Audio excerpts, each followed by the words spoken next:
सुप्रभात बच्चों। आज मैं आपको हिंदी पाठ 5 पुरस्कार पढ़ाने जा रही हूँ, जिसके लेखक हैं जयशंकर प्रसाद। उन्होंने इस कहानी में एक कृषक कन्या के उत्कृष्ट देश प्रेम, त्याग एवं बलिदान को वर्णित किया है।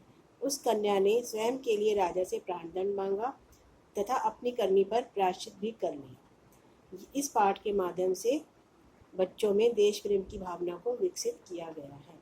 ठीक है, देश प्रेम क्या होता है? अपने देश के लिए प्रेम करना, अपने देश के प्रति ईमानदार रहना, ये होता है देश प्रेम। हम सभी को अपने देश के प्रति ईमानदार रहना चाहिए और अपने देश से प्यार करना चाहिए। तो अब मैं आपको ये कहानी बताने जा रही हूँ। ये कहानी है कौशल प्रदेश में। उस दिन एक उत्सव हो रहा था। एक दिन कौशल प्रदेश में एक उत्सव मनाया जा रहा था। उस उत्सव में ऐसा होता था कि साल में एक बार महाराज खेत में हल जोतते थे और बीज उगाते थे। और ये किस लिए करते थे? ये राजा इंद्र जो है, भगवान इंद्र जो है, उनको प्रसन्न करने के लिए किया जाता था। उनको क्यों प्रसन्न किया जाता था? क्योंकि वो वर्षा के देवता हैं इंद्र। और खेती बाड़ी के लिए हमें किस चीज़ की जरूरत पड़ती है? वर्षा की। अगर वर्षा नहीं होगी तो क्या होगा? वर्षा नहीं होगी तो खेत सूख जाएंगे, अकाल पड़ जाएगा। और अगर बहुत ज़्यादा वर्षा हो जाएगी तो क्या होगा? तब बाढ़ जैसी स्थिति हो जाएगी। तो इस सब चीज़ों के बचाव के लिए भगवान इंद्र की वहाँ हर साल पूजा की जाती थी। तो आज वहाँ पर वही उत्सव मनाया जा रहा था। और जो बीज का थाल लिए खेत की मालकिन मधुलिका भी उस समय खेत में महाराज के साथ थी। महाराज का हल चलाना सब लोग देख रहे थे कि किस प्रकार महाराज हल चलाते हैं। अब जब उत्सव का प्रधान कार्य समाप्त हो गया, उत्सव का प्रधान कार्य क्या था? उत्सव का प्रधान कार्य था महाराज का खेत में हल चलाना, हल जोतना। जब वो समाप्त हो गया तो महाराज ने मधुलिका को खेत का पुरस्कार दिया। यानी वो खेत फिर किसका हो जाता था? वो खेत राजा का हो जाता था और उस खेत का मूल्य जो है उसके मालिक को दे दिया जाता था। थाल में उन्होंने कुछ स्वर्ण मुद्राएं दी। अब उसने क्या किया? मधुलिका ने थाली को अपने सिर पे लगाया, यानी उसका सम्मान किया। फिर वो मुद्रिकाएं ली और महाराज के ऊपर न्यौछावर करी और फिर वो ज़मीन पे बिखेर दी। अब जो मंत्री थे उन्होंने उसको बोला, तुम ये क्या कर रही हो? महाराज ने तुम्हें इनाम दिया है, पुरस्कार दिया है और तुम उसका तिरस्कार कर रही हो? उसने कहा नहीं। तब मंत्री ने बोला, महाराज ये जो वाराणसी के युद्ध के वीर जो थे ना, सिंहमित्र, उनकी कन्या है और नियम के अनुसार हम इसे भूमि का चौगुना मूल्य दे रहे हैं। महाराज चुप रहे। तब उस लड़की ने कहा कि मैं जो है अपने जो मेरे पूर्वज हैं उनकी जो ज़मीन है उसको मैं कभी भी नहीं बेचूंगी, क्योंकि उस ज़मीन को बेचना मेरे लिए क्या है? अपराध के समान है, इसलिए मैं वो ऐसा कार्य नहीं करूँगी। महाराज चुप रहे और सभी लोग अपने अपने शिविर में चले गए। मधुलिका एक वृक्ष की छाया में बैठ गई। अब जो अरुण था, मगध देश का जो राजकुमार था, वो वहाँ बैठा ये सब देख रहा था। वो बाद में रात को उसके पास आया और मधुलिका को कहने लगा कि मैंने देखा तुम्हारे साथ जो भी हुआ, मैं तुम्हारा जो है खेत है नरेश से वापस दिलाऊंगा। तब मधुलिका ने बोला, नहीं, मैं अपने राष्ट्र का नियम नहीं बदलना चाहती। उनका राष्ट्र में ये नियम था कि जो भी खेत में महाराज हल जोतते थे वो खेत जो है महाराज का हो जाता था। तो इसलिए उसने कहा कि मैं इस नियम को नहीं बदलना चाहती। अब राजकुमार अरुण जो है वो वहाँ से लौट गया। अब मधुलिका ने क्योंकि राजा का अनुग्रह नहीं लिया था, इसलिए उसके पास खेत तो थे नहीं। वो लोगों के खेतों में काम करती थी और जो भी उनसे मिलता उसी रूखे सूखे भोजन को ग्रहण करके अपने जीवन को चला रही थी। और वो एक झोपड़ी में रहती थी। सारे जो किसान थे वो उसका बहुत आदर करते थे, क्योंकि उसने अपनी ज़मीन को बेचना मंजूर नहीं किया। ठीक है, और राजा की कोई भी अपनी ज़मीन का मूल्य भी नहीं लिया। एक बार इस तरह दिन बीतते गए, महीने साल बीत गए। एक दिन ऐसे ही वो अपने बीते हुए दिनों को याद कर रही थी। बहुत तेज़ बारिश हो रही थी। बाहर उसको लगा शायद कोई है, तो कुछ आवाज़ सी हुई। उसने बोला, कौन है बाहर? बाहर से आवाज़ आई, मैं पथिक हूँ, पथिक को आश्रय देना चाहिए। पथिक कौन होता है? जब से रात में कोई जा रहा होता है रास्ते में राहगीर, तो उसको अब बारिश हो रही है तो वो कहीं नहीं जा सकता, तो लोग पहले मदद करते थे, उन लोगों को अपने घर में आश्रय दे देते थे। तो मधुलिका ने जब देखा द्वार से बाहर बिजली चमकी तो उसके मुंह पे प्रकाश पड़ा, तो उसने पहचाना, अरे ये तो राजकुमार अरुण है। उसने बोला, अरे राजकुमार तुम यहाँ क्या कर रहे हो?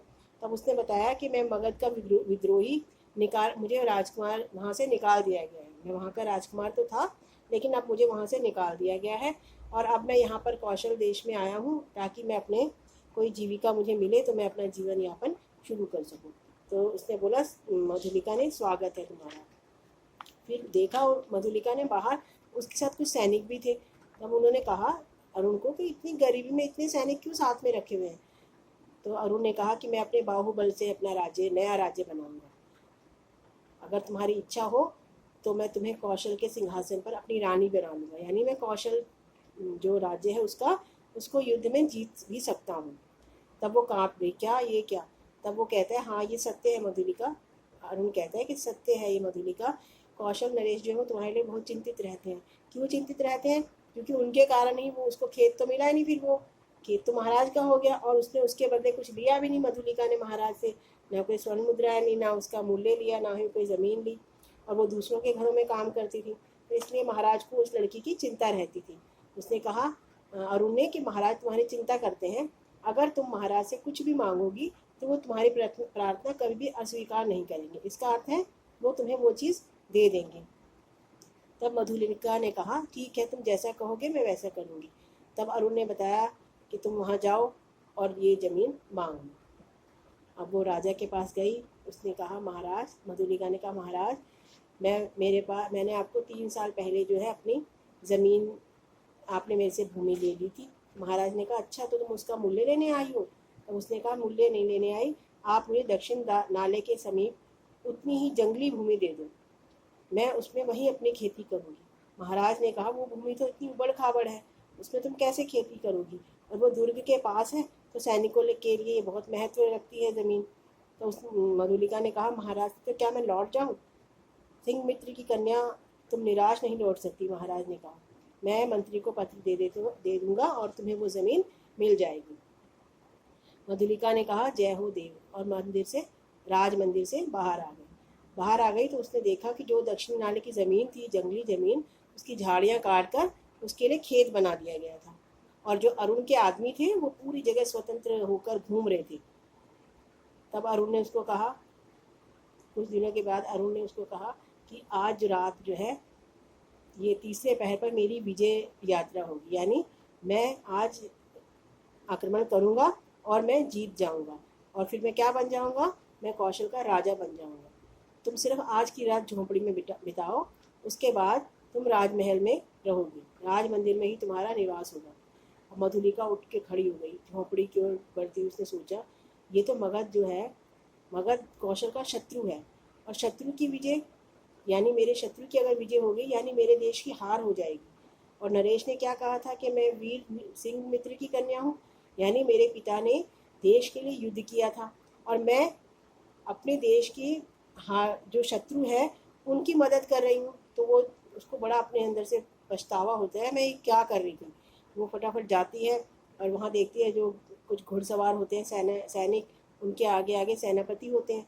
तो वो सेनापति को कहते हैं सेनापति कौन हो तुम?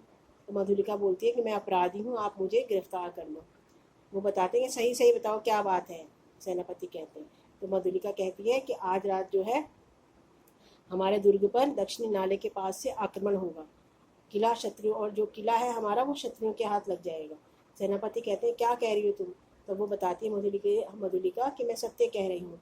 तब सेनापति ने क्या करते हैं कि जितने भी सैनिक होते हैं ना, 80 सैनिक होते हैं, उनको कहते हैं तुम दक्षिणी नाले की ओर बढ़ो, और फिर वो मधुलिका को लेकर दुर्ग की ओर आते हैं। फिर वो जो प्रहरी होते हैं ना, चौकीदार, वो चौंक जाते हैं कि इतनी रात को कैसे सेनापति आ गए। तब वो सेनापति को दुर्ग का द्वार खुलता है और फिर जो सेनापति होते हैं दुर्ग में जितने भी सैनिक होते हैं उन सैनिकों को आदेश देते हैं कि तुम भी दक्षिण नाले के समीप जाओ, और सारी बात बताते हैं कि वहाँ से आक्रमण होने वाला है, ये लड़की हमें बता रही है। और स्वयं क्या करते हैं, उसको लेकर, मधुलिका को लेकर राजा के पास जाते हैं और राजा को बताते हैं, राजा को कहते हैं कि इस स्त्री के कारण मैं इतनी रात को भाई आपके पास आया हूँ, मैंने आपको इतनी रात को इस स्त्री के कारण परेशान किया है। तब राजा वो देखते हैं, अरे ये तो सिंह मित्र की कन्या है मधुलिका, तुमने वो ज़मीन मांगी थी, मैंने वो ज़मीन तो तुम्हें दे दी थी। तब वो कहती है, हाँ महाराज। तो वो कहते हैं, सेनापति कहते हैं महाराज को कि ये ऐसा बता रही थी कि दक्षिणी दुर्ग के समीप से हम पर आक्रमण होने वाला है और हमने जो है सारा सैनिक जो है भेज दिए। अब महाराज उससे पूछते हैं कि मधुलिका क्या ये सत्य है? तब वो कहती है मधुलिका, हाँ महाराज ये सत्य है। तब राजा कहते हैं तुमने इतनी अच्छी सूचना दी है, इसके लिए तो तुम्हें पुरस्कार मिलना चाहिए। अब जो सैनिक वहाँ गए थे वो अरुण को पकड़ के ले आते हैं बंदी बना के, और बंदी अरुण को जब लोग देखते हैं तो वो सारे लोग कहते हैं भाई इसको तो क्या मिलना चाहिए, प्राणदंड। प्राणदंड मतलब मृत्युदंड। तो सारे लोग जब ये कहते हैं तो राजा भी सहमति जताते हैं कि हाँ इसको प्राणदंड ही मिलना चाहिए, क्योंकि ये हमारे देश पर आक्रमण कर रहा था। अपने देश पर जो भी आक्रमण करे वो पूरे पूरे देश का ही दुश्मन होता है, वो एक राजा का दुश्मन नहीं होता, क्योंकि हम जो है सारे देश में ही रहते हैं ना, तो वो सबका ही शत्रु बन जाता है। इसलिए सारे लोग कहते हैं कि इसको सिर्फ प्राणदंड ही मिलना चाहिए। फिर राजा कहते हैं ठीक है इसको प्राणदंड देते हैं। मधुलिका को बुलाते हैं कि मधुलिका तुम्हें जो पुरस्कार चाहिए तुम वो बताओ। वो कहती है, वो कुछ भी नहीं बोलती, चुप रहती है। फिर वो महाराज कहते हैं जितनी भी मेरी खेती है मैं आज से वो सारी खेती तुम्हें देता हूँ।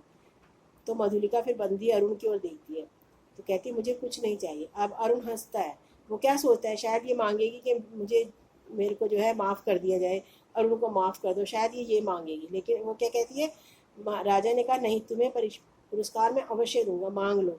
तब वो कहती है मुझे प्राण दंड दे दीजिए। और ये कहते बंदी अरुण के पास जाकर खड़ी हो जाती है। अब उसने क्यों प्राण दंड मांगा? क्योंकि उसने भी दुश्मन का साथ दिया था और उसको ये लग रहा था कि मेरे कारण हमारा जो देश है आज युद्ध में हार जाता और गुलाम बन जाता। इसलिए उसने अपने आप को, उसको बहुत ज़्यादा पछतावा हुआ और उसे लगा ये मेरी गलती है, और उसने अपनी गलती के लिए महाराज से दंड मांगा, प्राण दंड। ठीक है, ये हमारी कहानी थी। अभी हम ये शब्दार्थ हैं इसके।